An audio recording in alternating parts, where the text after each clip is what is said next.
जय माँ काली। काली oracles continue करते हुए आज हम करेंगे 24th card, that is Matangi.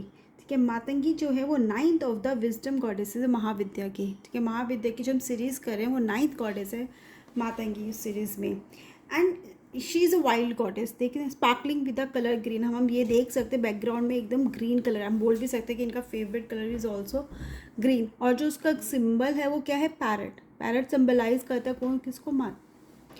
Matangi goddess को।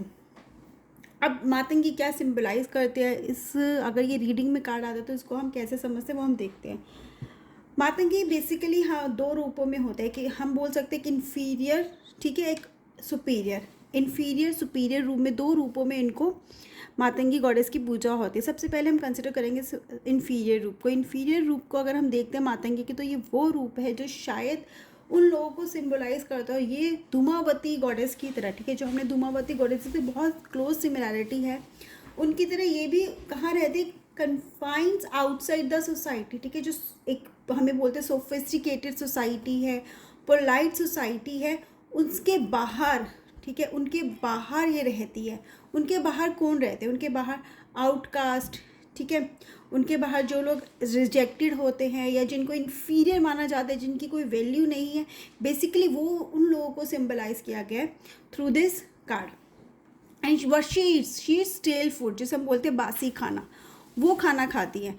तो हर वो चीज़, ठीक है, हर वो चीज़ जिसे एक समझते, जिसमें हमें कोई वैल्यू नज़र नहीं आती है, जिसमें एक नॉर्मल पर्सन कोई वैल्यू नहीं देखता है, इन्फीरियर समझता है और उसको सोचता है कि अब इसका कुछ नहीं, तो वेस्ट जिसे हम कहते हैं वो समझते, वहीं से she gets her source of energy from there. ठीक है, और वहाँ से शी बिकम्स एट पावरफुल, की अपनी पावर वहीं से लेती है, अपनी एनर्जी उनको वहाँ से मिलती है। इनफैक्ट वो उनको जो नथिंगनेस है ना, बहुत कुछ बन जाता है। ठीक है, वो सुपीरियॉरिटी वहाँ से, जहाँ पे किसी को कुछ नहीं था, वहाँ पे इन्हें क्या दिखता है? इन्हें प्राइसलेस वी कैन से खजाना दिखता है। हमने सुना होगा ना, जो हम लोग बोलते वेस्ट है, हम प्लास्टिक फेंक देते, लेकिन बहुत लोग उस प्लास्टिक से कितना कुछ बना लेते हैं। इनफैक्ट प्लास्टिक की ये जो थैलियाँ होती हैं उनसे हैंडबैग्स तक बनते हैं, जैकेट्स तक बनने लग गई है। सो इट इज़ लाइक कि जिस चीज़ जो एक के लिए वेस्ट है, जिसने तुमने फेंक दिया, लेकिन किसी और ने उसमें देखा, वैल्यू देखी। सिमिलरली मातंगी गॉडेस है,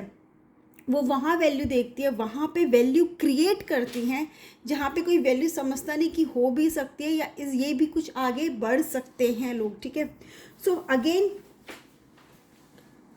बिलीव से हम करें सिंबलाइज, तो वही outcast, inferior, rejected, criticize, forced people हैं, उन लोगों को सिंबलाइज करती हैं। इनका एसोसिएशन बेसिकली किससे किया जाता है? पॉल्यूशन से, अनक्लीन फूड से। ये सब क्या रिप्रेजेंट करते हैं? ये रिप्रेजेंट करते हैं नेगेटिविटी, टॉक्सिक एनर्जी। बेसिकली ये सिंबॉलिक मीनिंग है। सिंबॉलिक मीनिंग मतलब रिप्रेजेंट टॉक्सिक एनर्जी, जो हमारे आसपास की टॉक्सिसिटी है, जो हमें पीछे खींच रही है, ये उनको रिप्रेजेंट करते हैं और हमें उससे बाहर लेकर आते हैं जब हम इनकी शरण में जाते हैं या इनकी ब्लेसिंग्स हमें मिलती हैं। एंड किस चीज़ के बिल्कुल अगेंस्ट है? वो है दिखावा। ठीक है, दिखावा किस चीज़ का दिखावा? स्पिरिचुअलिटी का जो दिखावा, जो लोग कहते हैं ना कि ढिंडोरा पीटते हैं कि बहुत स्पिरिचुअल है, लेकिन फिर भी इंसान को, लोगों में इस फ़र्क करते हैं कि नहीं ये इस लायक है या ये इन्फीरियर है, ये हमारे लायक नहीं है, जो डिफरेंसेस क्रिएट करते हैं। एंड देन दे से कि वी आर स्पिरिचुअल, वो उस स्पिरिचुअलिटी में बिलीव नहीं करते, उनको लगता है वो खोखली स्पिरिचुअलिटी है, होलो है। ठीक है, she believes in the true spirituality, जिसमें कोई डिफरेंसेस नहीं है, तो इंसान को इंसान समझा जाता है और वीकनेस का मजाक नहीं उड़ाया जाता, वहाँ पे ये बिलीव करती है। इनफैक्ट ये वो पावर देती है हमें। ठीक है, ये उस पर्सन को, लेट्स से अगर आप ऐसा फील करते हो, आप, it actually doesn't mean that कि कोई आउटकास्ट से पर्सन है या आप आउटकास्ट की सोसाइटी से बिलोंग करते हो या वट एवर इट इज़, लेकिन इसका मतलब यू फील, आप उस एनर्जी से, you are dealing with that energy. ठीक है, टॉक्सिक एनर्जी आपके अराउंड है, आपके अराउंड ऐसे पीपल है जो आपको छोटा फील करवाते हैं। तो अगर ऐसा भी है ना, तो वो कंडीशनिंग को बिलीव नहीं करते, बोलते इससे बाहर आने की बहुत ज़रूरत है। और वो हमें ना उस कहते हैं ना कि वो करेज देती है ताकि हम इस चीज़ से बाहर आए, अपना रास्ता खुद बना पाए। इनफैक्ट जब हम और ये हमें पता लगता है कि हमारे साथ हो रहा है, ठीक है, हमें वो डिफरेंसेस दिखते हैं। वो डिफरेंसेस कैसे दिखते हैं? क्योंकि आप अपने वो करोगे जो आप करना चाहते हो। You will follow your heart, you will follow the path that you want to follow. आप जो करना चाहते हो आप वो करोगे, आप दूसरों की सुन के नहीं करोगे। और आपको डर खत्म हो जाएगा। डर किस चीज़ का खत्म हो जाए?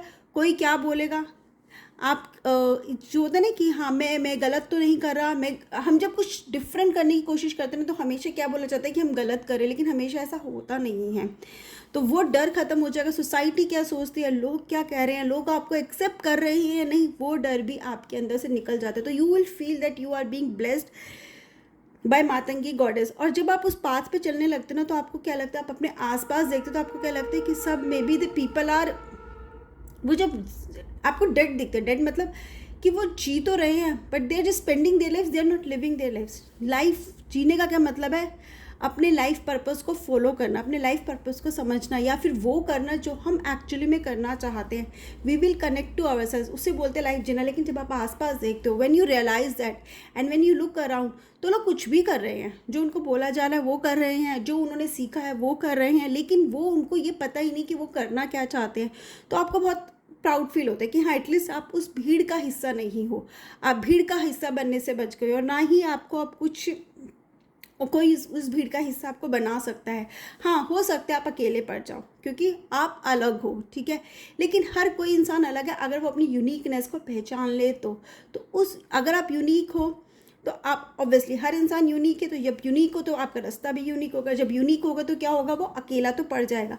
आप अलग हो बट गलत नहीं हो, ये बात आपको बहुत अच्छे से समझ में आ जाएगी और आपको डिफ्रेंशिएट करना आ जाएगा। आप सोसाइटी की कंडीशनिंग से बाहर आ जाओगे। बहुत सारे लोग हैं, बहुत सारे लोग जो अपने ड्रीम्स फुलफिल ही नहीं कर पाते क्योंकि वो उस पाथ पे चलते हैं जो उनके लिए, जो कोई और उनके लिए डिसाइड करता है। तो ये कार्ड बहुत क्लियरली हमें एक मैसेज देता है, हम अपने सपने तब तक पूरे नहीं कर सकते जब तक कोई और हमारे लिए सपने देख रहा है। सपना हम तभी पूरा कर सकते हैं जब हमारा वो खुद का देखा हुआ, हम खुद वो करना चाहते, किसी और के बताए हुए रास्ते पर, किसी और के देखे हुए सपने पर, या किसी और की सिखाई हुई सीख पर अगर हम चलेंगे तो हम नया कैसे सीखेंगे, और हम खुद से कनेक्ट होंगे तो होंगे ही कैसे।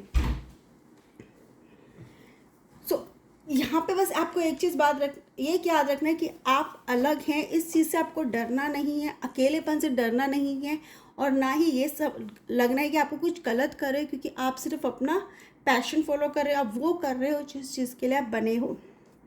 ये तो हमने बात की तो इन्फीरियर साइड की। अब सुपीरियर साइड जो होगा वो होता है तांत्रिक फॉर्म होती है मातंगी गॉडेस की। वो तांत्रिक फोर्स कनेक्टेड टू सरस्वती माँ का रूप माना जाता है मातंगी माँ को। और सरस्वती माँ किसकी गॉडेस है? आवाज़ की गॉडेस है, स्पीच की, म्यूज़िक की, आर्ट की, ठीक है।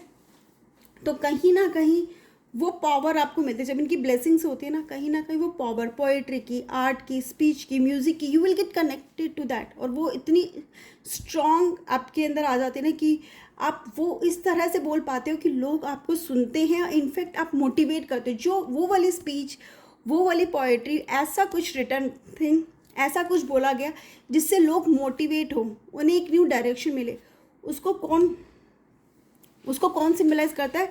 Goddess Matangi, right. लेकिन गॉडेस मातंगी की ब्लेसिंग्स उन्हीं लोगों के साथ होती है जो बेसिकली फीमेल को रिस्पेक्ट करते हैं, वो अपनी ब्लेसिंग्स उन्हीं को देती है। लेट्स से आप मातंगी गॉडेस को तो फॉलो कर रहे हो, ठीक है, आप बहुत अच्छा बोलते हो, स्पेल बाउंड जिसे कहते हैं कि लोग सुन के आपके स्पीच के आगे बोल ही नहीं पाते, एकदम मोटिवेट हो जाते हैं, जो आप समझाना चाहते हो वो समझ जाते हैं। लेकिन अगर आप फीमेल को रिस्पेक्ट नहीं कर रहे तो उसका कोई फ़ायदा नहीं है। जो आप मैनिफेस्ट करना चाहते हो आप नहीं कर पाओगे, जो आप अचीव करना चाहते हो नहीं कर पाओगे। एक ही कंडीशन है, टू रिस्पेक्ट फीमेल्स। जहाँ पे फीमेल्स की रिस्पेक्ट होगी, ऑनर होगा, उनकी इज्जत होगी, वहीं पर मातंगी गॉडेस एग्जिस्ट करेंगी, स्टे करेंगी और अपनी ब्लेसिंग्स देंगी। जब ये कार्ड रीडिंग में आ रहा है आपके ओरेकल रीडिंग में, तो वो आपको मैसेज दे रहे हैं कि आपको किसी और की मर्जी पर रहने की ज़रूरत नहीं है। आपको अपनी स्पिरिचुअल पावर को समझने की ज़रूरत है, क्लेम करने की ज़रूरत है। एंड अगर आप किसी ने आपके दिमाग में कुछ भर भी दिया है ना कंटामिनेट भी कर दे दिमाग को कंटामिनेशन का मतलब क्या है कि बहुत नेगेटिविटी भी भर दिया तो you can come out of it, ठीक है। जहाँ मातंगी माँ है ना, अगर आप उनकी ब्लेसिंग से ना, ये कार्ड आ रहा है तो मतलब you will come out of that negativity, toxicity से आप बाहर आओगे। एंड माता की ब्लेसिंग के लिए ना हमें बहुत सारे रिचुअल्स करने की भी ज़रूरत नहीं है, ना ही कोई फास्ट है, ना ही कुछ हमें वो करना है वेल से कि कोई मंत्र पढ़ना है, ठीक है, कुछ भी नहीं है। हमें सिंपल क्या करना है, we need to connect ourselves with the dance and music से कनेक्ट करना है, हमें माँ सरस्वती से जुड़ना है और हम खुद को माँ मातंगी से कनेक्टेड होता हुआ पाएंगे और हम उनकी ब्लेसिंग्स ले पाएंगे। जब उनकी ब्लेसिंग्स आ जाएंगी तो हम अपनी टॉक्सिसिटी से भी बाहर आ जाएंगे। So just be connected with the Matangi goddess, connect yourself with the music, connect yourself with the art. अपने अंदर की क्रिएटिविटी को किल मत करो, उसे और निखारो। जय माँ Kali. This is what I understand with this card. आप लोग को क्या समझ में आया, फीडबैक में ज़रूर बताना, कमेंट सेक्शन में ज़रूर बताना। जय माँ काली।